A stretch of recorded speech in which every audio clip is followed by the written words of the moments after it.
Amen. Mark chapter 14, Jesus is before the Sanhedrin. That is the Supreme Court of the Jewish people. And he is asked in verse 61, "Are you the Christ, the Son of the Blessed?" And this is a question that the high priest is asking Jesus. Now remember, their religion was anticipating, their doctrine was anticipating the coming of the Christ, the Son of the Blessed. But this is not what they thought it should be. This is not who he should be. It was not what they had been taught from generations past, what the Christ should be. And Jesus answered in verse 62, "I am. And you shall see the Son of Man sitting at the right hand of the power, coming with the clouds of heaven." He's making it very clear that he is the Messiah, that he is the Son of God. He is affirming the fact that what they are asking is true. He is letting them know, "I am that person." And to further emphasize that fact, he says that you will see the Son of Man sitting at the right hand of the power, coming with the clouds of heaven. That further emphasizes that Jesus is the Son of God, that he is divine. A Son of Man is a messianic designation that you find. You find it in the book of Daniel to denote the Messiah, the Son of Man. And it shows his humanity, that he is human. But he's also not only human, but he's divine. And the very statement that he makes here is a combination of his humanity and his divinity. The Son of Man at the right hand of the power. He's God and man, coming with the clouds of heaven. And in verse 63, the high priest tore his clothes and said, "What further need do we have of witnesses?" By the way, that was against Mosaic law for the high priest to rip his garment. He violated a law of God by doing that. But he was showing great distress. And he was upset for the wrong reason. He was upset concerning a truth. Here is the truth. I am the Son of the Most High. I am the Son of God. I am the Son of Man. I am the Christ. And that truth upset him. Well, we're going to see that happen. You know, truth will upset people. It will upset them. And what truth is basically reality. It is what it is. Truth, you find this in mathematics. 2 plus 2 is 4. That's a reality. That's truth. And any other answer is wrong. It matters not how sincere the student might be. It doesn't matter how nice they might be if they come up with 5. It doesn't matter how many charitable things they might do to help the other students. If they answer 5, that's a wrong answer. And all the good things they might do will not make up for the wrong answer that they give. Because that's not reality. 2 plus 2 is 4. I know that much about mathematics. It's a truth. It's an absolute. And here you have an absolute truth being stated, and it upset the high priest so much that he tore his garment. Verse 64, "You have heard the blasphemy. What do you think?" And they all condemned him to be deserving of death. Remember, their testimonies that they had coming forward, the false testimonies, what were they accusing Jesus of? What were they trying to get the false testimonies to say that he was going to do? What were they accusing him of, trying to do? Tear down the temple, rebuild it in 3 days. And without hands, verse 58 says, we will destroy the temple. He said, I will destroy the temple made with hands, and within 3 days I will build another made without hands. Totally misrepresenting what Jesus actually said. And they were using that against him. They twist his words and then use it against him. And so they are accusing Jesus of blasphemy. Blasphemy is speaking against God, speaking in a way that is insulting to God. And it would be a true blasphemy if anyone claimed to be the Son of God, in the sense of being divine. But Jesus was not committing blasphemy. That's how they saw it, but it was not. It was a reality. And based upon the law of Moses, one of the 16 crimes that were punishable by the death penalty, one of them was blasphemy. So they said, this is it. We have now our reason to put him to death. He committed blasphemy, which he did not, of course. Verse 65, so some began to spit on him and to blindfold him and to beat him and to say, prophesy. And the officers struck him with the palms of their hands. Isn't it interesting, the irony here? They're accusing Jesus of committing blasphemy, but what they're doing as they beat the Son of God is blasphemy. They accuse him of blasphemy, but he's telling the truth, and then they begin to beat him, which is blasphemy. They spit on him, blindfold him, beat him, say prophesy, mocking him. The officer struck him with the palms of his hands. So this, of course, would be further bloodshed. The beginning of the bloodshed would have begun in the Garden of Gethsemane, where he would sweat out the blood in that process known as hematidrosis. Luke records that he began to sweat as blood, and so some of the bloodshed would have begun there. And now here's further bloodshed. And it's just a horrible thing that they're doing to the Son of God. In verse 66 through 72, Peter fulfills the prophecy that Jesus made that he would deny him. Now, as Peter was below in the courtyard, one of the servant girls of the high priest came, and when she saw Peter warming himself, she looked at him and said, you also were with Jesus of Nazareth. But he denied it, saying, I neither know nor understand what you're saying. And he went out on the porch, and the rooster crowed. And the servant girl saw him again and began to say to those who stood by, this is one of them. But he denied it again, and a little later, those who stood by said to Peter again, surely you are one of them, for you are a Galilean, and your speech shows it. Then he began to curse and swear, I do not know this man of whom you speak. A second time the rooster crowed. Then Peter called to mind the word that Jesus had said to him, before the rooster crows twice, you will deny me 3 times. And when he thought about it, he wept. The other accounts say he went out and wept bitterly. Here you have Peter failing. He's failing in his faith. It was not that much earlier in this same period of time that he was willing to die. Remember? He made the boast, I'll die for you. In the Garden of Gethsemane, he pulled his sword. He was about to take somebody's head off to fight. And that's zeal. That's misguided zeal, but it's zeal.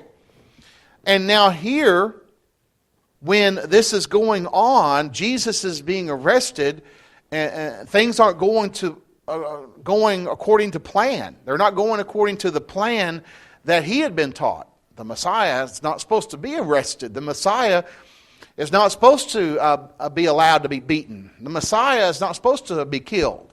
He's supposed to be a military, victorious warrior. His faith begins to wane, and now a servant girl intimidates him. Before, he was willing to take the head off somebody using a sword. But now he's intimidated by a little servant girl. You're with him. You were also with Jesus in Nazareth. And he says, neither know nor understand what you're saying. I don't know what you're talking about. And then he begins to say and curse and swear, I do not know this man of whom you speak. And so you have Peter's faith failing here, failing him. And he is denying the Lord. And it's interesting in John's account, John records how that after the resurrection, and Jesus is talking to him, he asked him 3 times, do you love me? Why? He denied him 3 times. So he asked him 3 times, Peter, do you love me? So that was kind of a reaffirming that Christ would accept him back if Peter was willing to come back and be used for the cause of Christ. In verses 66 through 72, we see this, that Peter denies him. What are ways that we can, today, let's make modern application of this. What are ways that we can deny him? And let's be specific with it. What are ways that we can, as his disciples, deny Jesus?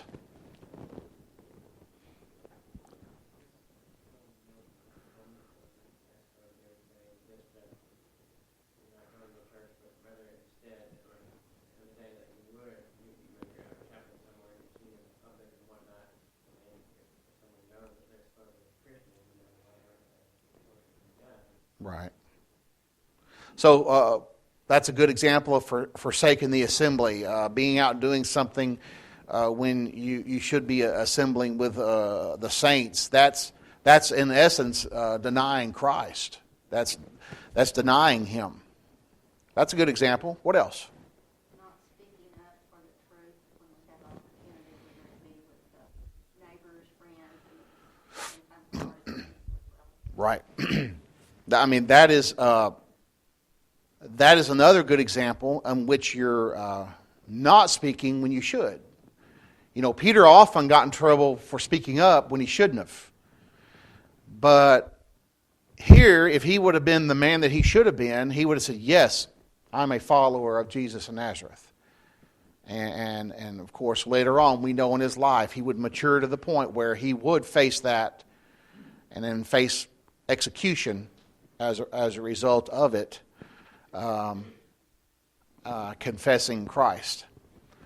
But yes, not speaking up. There are opportunities, and there have been times in my life when I used to work in the workforce when I just didn't want to deal with it. I didn't want to deal with it, and I should have.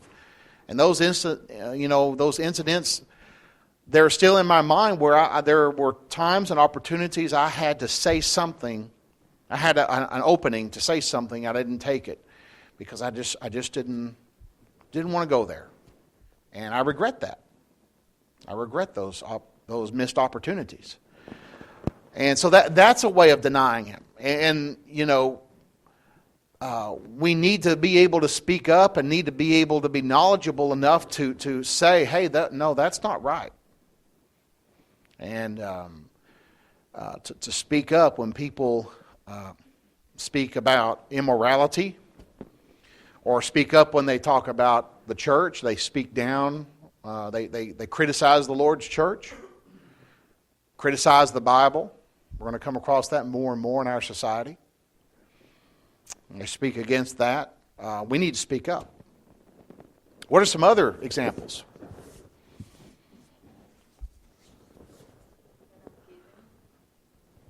Not giving. Lack of giving. That would be one way of doing that. Not giving and lack of giving. Denying him. Well, it says in Malachi, you'll rob him. Will a man rob God? You say, yes, you have in tithes and offerings. So there's a sense in that, denying him. Maybe also not, you were talking about not speaking up when you should, things like that, but also we sometimes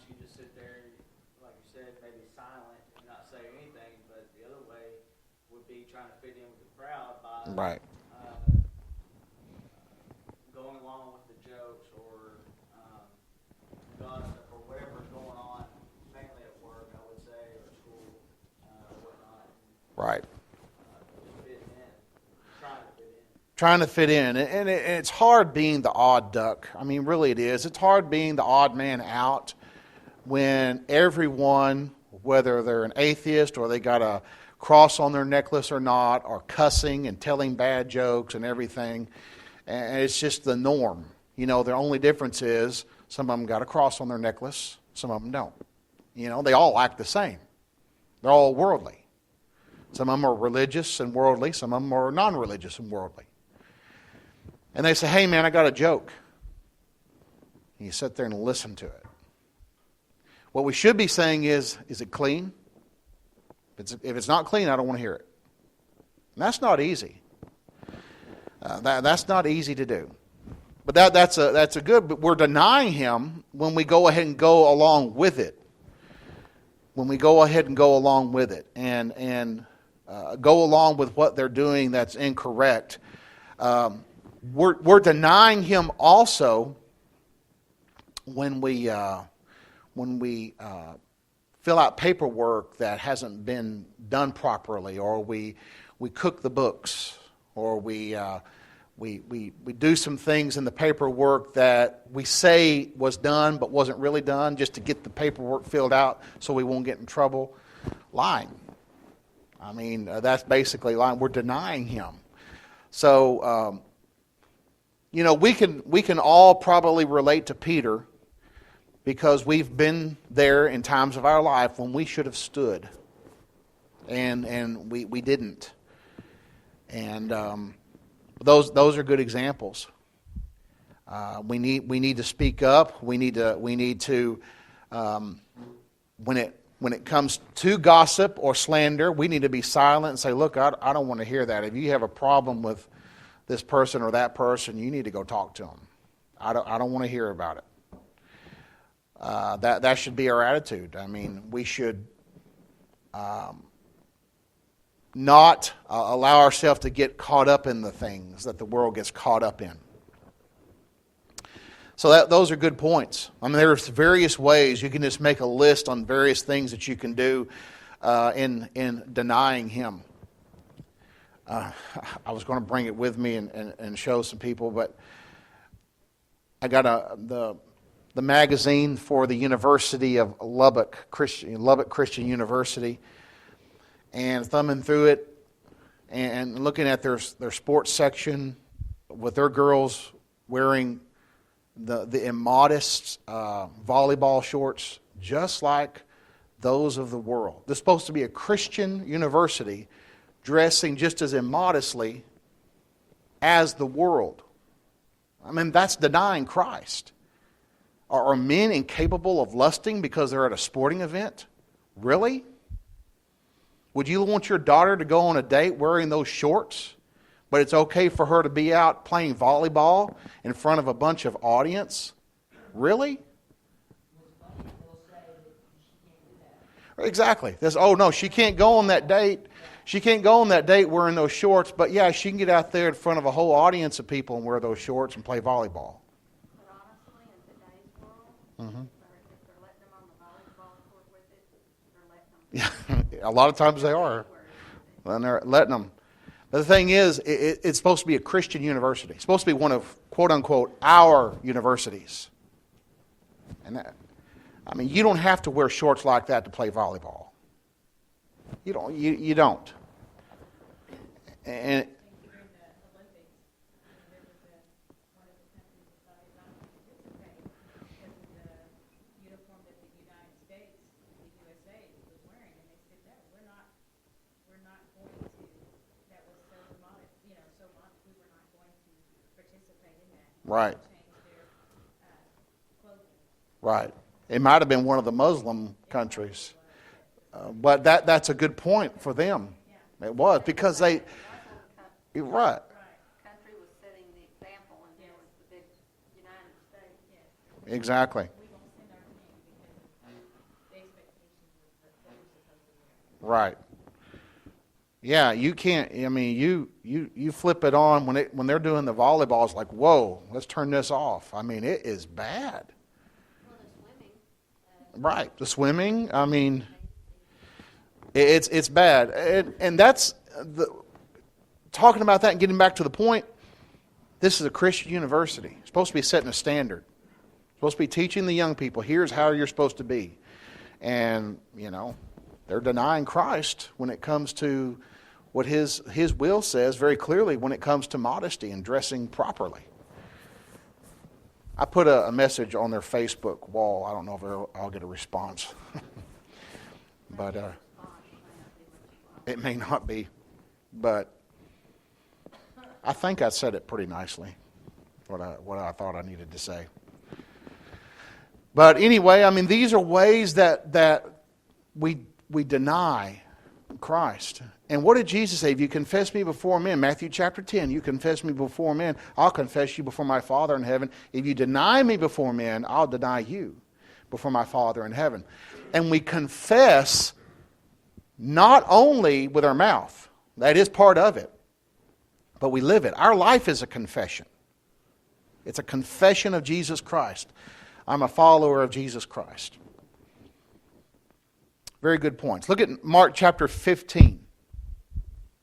Now, by the way, all this happened in the morning, or early daylight, or early before daylight. Again, that was illegal. That shouldn't have been done. That was illegal to have a court hearing like that at night. Mark 15 and verse 1, immediately in the morning, the chief priests held a consultation with the elders and the scribes and the whole council, and they bound Jesus and led him away and delivered him to Pilate. I've heard older preachers preach, and I probably need to get one out and preach it, binding Jesus. They bound him. And talk about how we can bind Jesus today in our lives, not allow him to run free course in our life. We bind him. He allowed himself to be bound. He allowed it to happen. And Jesus will not force his will on us. If we bind him in our life and don't allow him to have access to every aspect of our life, he'll allow that, but we'll have to give an account someday. He'll allow that to happen because we have freedom of choice. So we need to mean what we say when we say, all to Jesus I surrender. All. Every bit of our life. They bound Jesus, led him away, and delivered him to Pilate.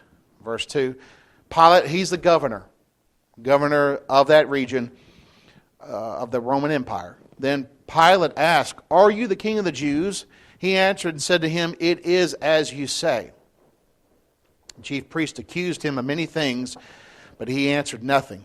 Then Pilate asked him again, saying, do you answer nothing? See how many things they testify against you? But Jesus still answered nothing, so that Pilate marveled. The Jews could not, because they were under Roman rule, they couldn't execute anyone. So they had to get the Romans to do it. They had to get the Romans to do the actual executing. And are you the king of the Jews? Yes. Not in the way they mean it, but I am the king of the Jews. And then these chief priests, verse 3, they're accusing him of many things, but he didn't plead for his life. He was silent. And this caused Pilate to marvel. He said, don't you answer anything? See how many things they testify against you, and Jesus still did not answer, and Pilate marveled. Why would he marvel at that?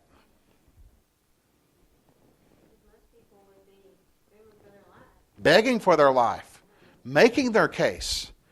Many people, they didn't want to die, so they'd make their case and contradict the accusations that were being made. Jesus said, yes, I am a king. And then they would throw all these accusations, and Jesus didn't say anything. This was a fulfillment of a prophecy. Isaiah 53. Look at Isaiah 53.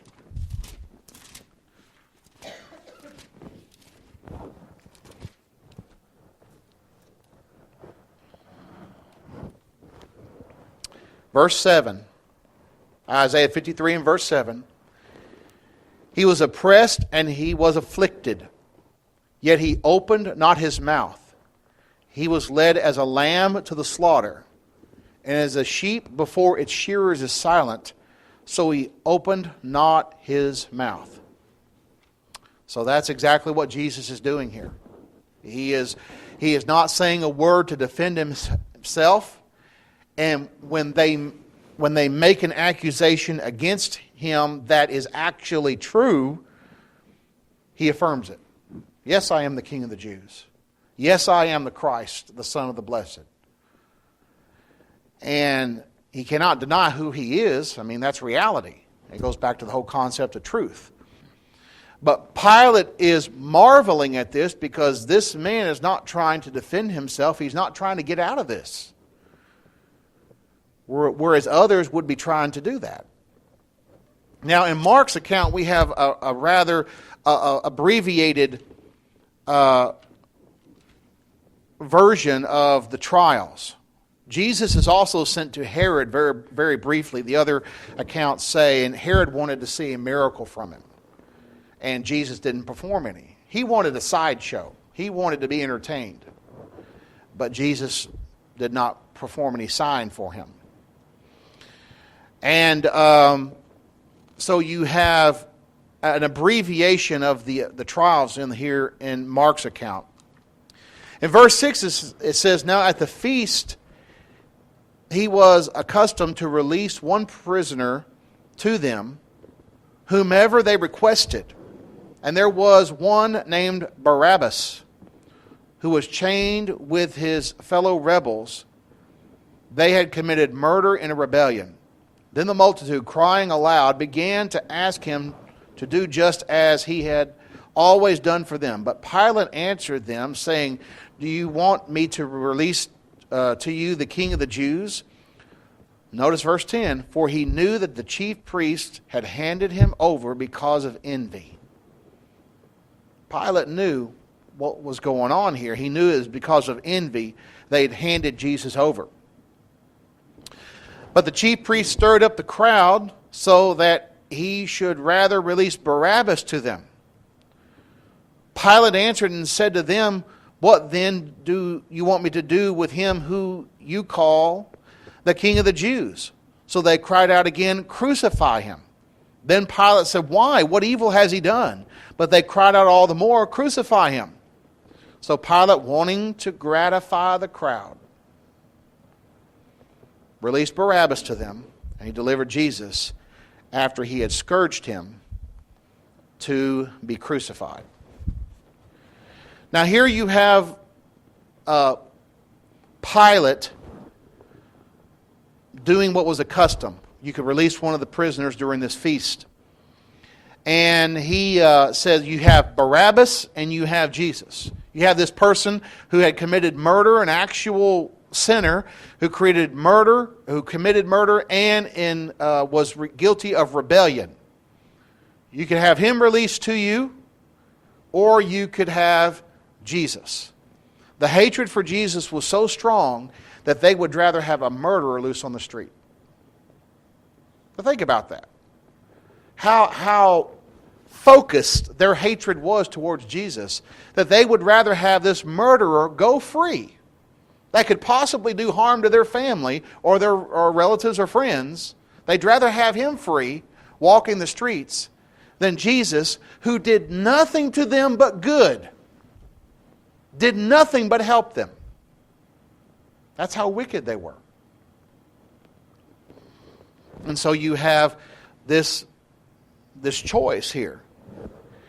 And notice the chief priest stirred up the crowd. When people start stirring up things, that's from the devil.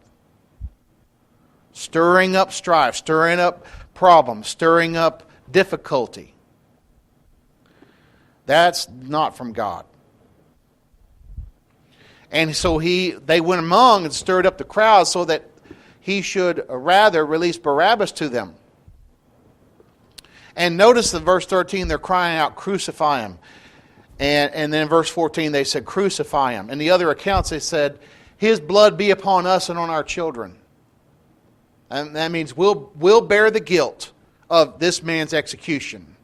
And yes, the nation did. Because 40 years after this, the nation ended when the Roman Empire came in and wiped them out. So they brought it on themselves. But it was only earlier this week, this is Friday of the last week of Christ's life. What were they saying Sunday? Hosanna to the Son of David. Welcoming him, come in. Now they're crying out, crucify him. So you see how fickle people can be. They can flip-flop. And some of the ones that were welcoming him now are saying, crucify him. In verse 15, you see this is human nature. It's same in the first century it is in the 21st century. Wanting to gratify the crowd. Wanting to please the multitude. Released Barabbas to them. He delivered Jesus. In the other accounts it says he washed his hands. That's where that phrase came from, where people say, I washed my hands of this situation. He washed his hands like I'm free, I'm guilt-free. Well, he wasn't. He was doing that to pacify himself and soothe his conscience. He was not guilty, or guilt-free, I should say. He was very much responsible. And it says also there that they scourged him, then they crucified him.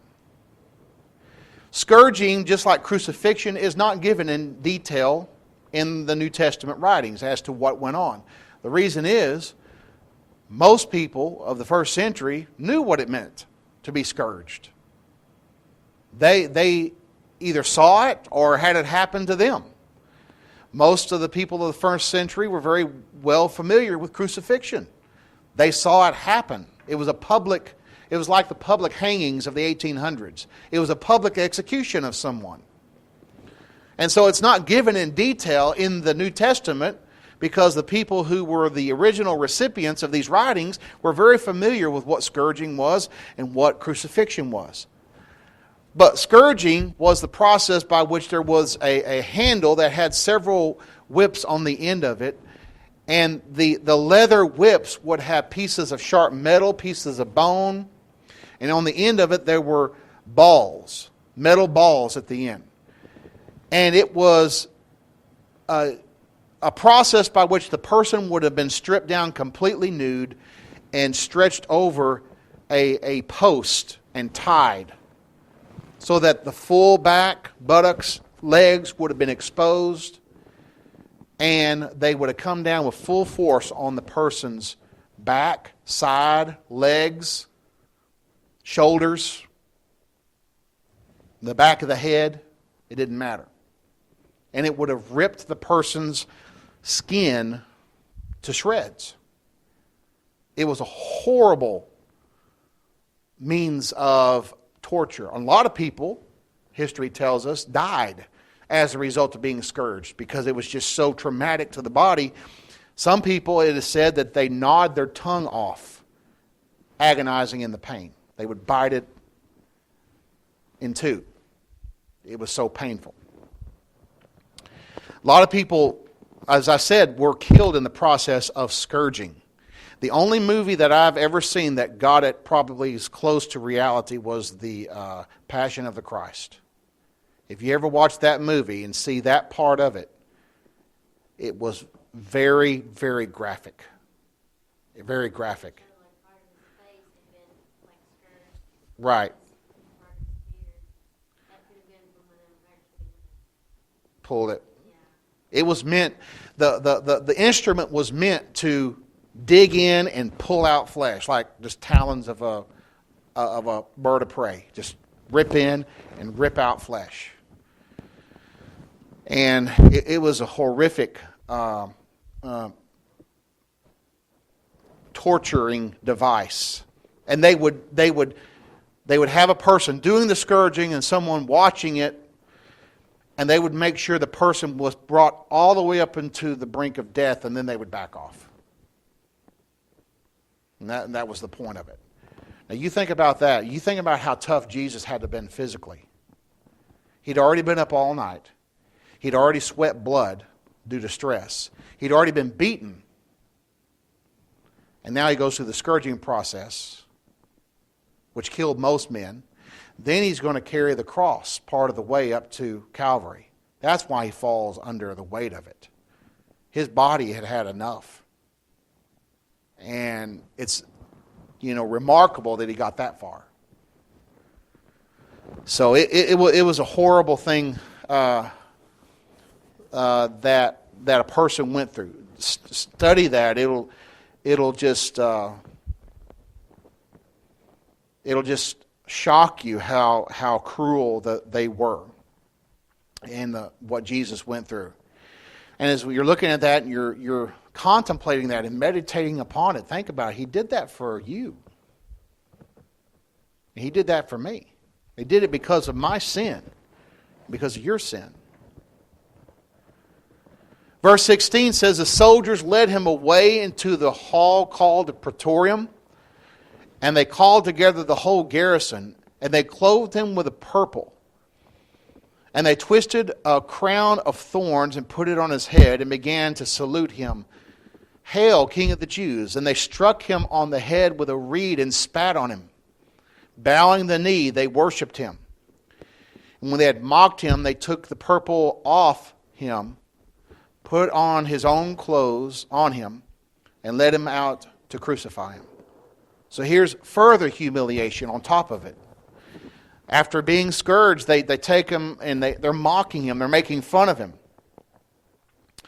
And they they twist together the thorns of a bush, and they say that some of these thorns could have been very long thorns. Not just like little rose bush thorns, but really long thorns on the particular bush that probably was used. Made it into a crown and placed it on top of his head, and then hammered it into his head with the reed. So you have these big thorns pressing down into his skin, into probably touching his skull, going so deep. So you got this blood just coming down, not only from his back, but from the top of his head. And so you know what it's like to get a cut on your head. It bleeds profusely. So again, this. And on top of that, to add insult to injury, they're mocking him. Hail, King of the Jews. And they struck him with the reed. On the head with the reed. See, they're making that go further down into his head, and they spat on him to be spit in the face. It's just a humiliating thing that they were doing. Bowing the knee, and they worshipped him. They're doing everything they can to humiliate him, and he took it. He took it for me and for you. Well, if you think about it too, the purple was probably a heavy fabric with velvet. Mm-hmm. And then you put that up against the skin, and then Right. you take it off. And Right. It's like ripping a Band-Aid off just those sensitive parts of his body. Exactly. The medical people would have said or say that when they examine this and look at this, that his body probably was in shock due to the scourging. Blood loss, the beatings, been up all night, and then to put that robe on and then to take it off after they had mocked him. We're not told how long they mocked him. And it would have been extremely painful. And he hadn't even got to the cross yet. Hasn't even got to Calvary yet. They led him out to crucify him, verse 20.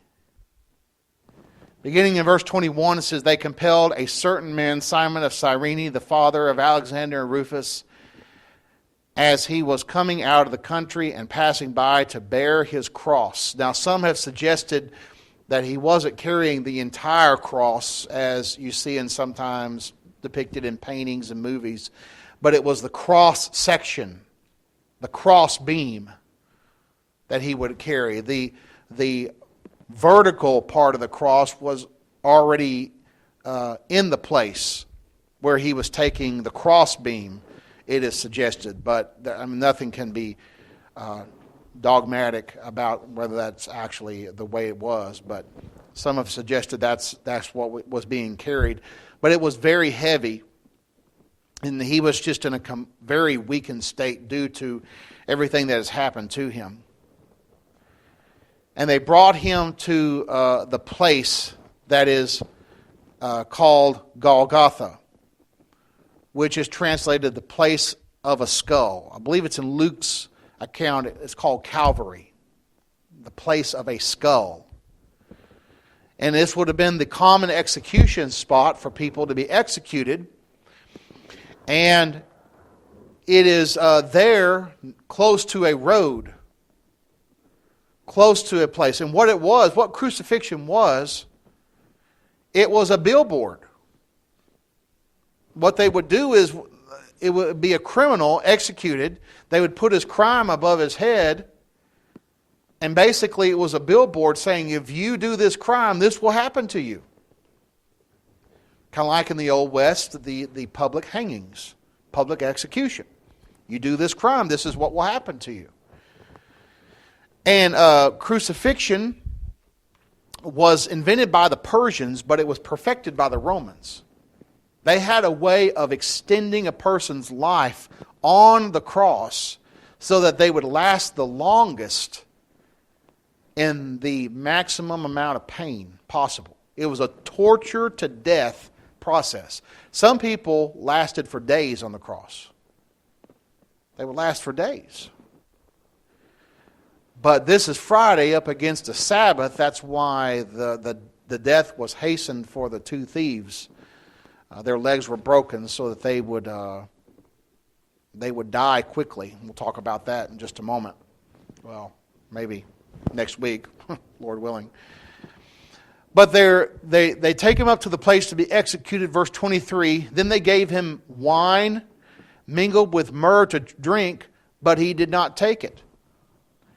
Verse 23 is them giving him a painkiller. It would dull the pain a little bit so that he would be able to be manageable while they're crucifying him. But he didn't take it. He did not want any of his senses dulled at all. He wanted to feel the full brunt of what was going on. He refused it. He would not take it. He did not want his mind to be cloudy at all going through this process. And the reason why they wanted there's be a little bit of painkiller for the person they're crucifying is because the person they're crucifying usually is fighting them. He's usually trying to get away. But Jesus, he's not going to do that. He's not going to fight them. He's not going to try to get away. And so they wanted someone to be manageable, so they kind of, give them something to kind of calm them down a little bit so they can go through the process of crucifixion. But Jesus refused it. He wasn't going to fight it.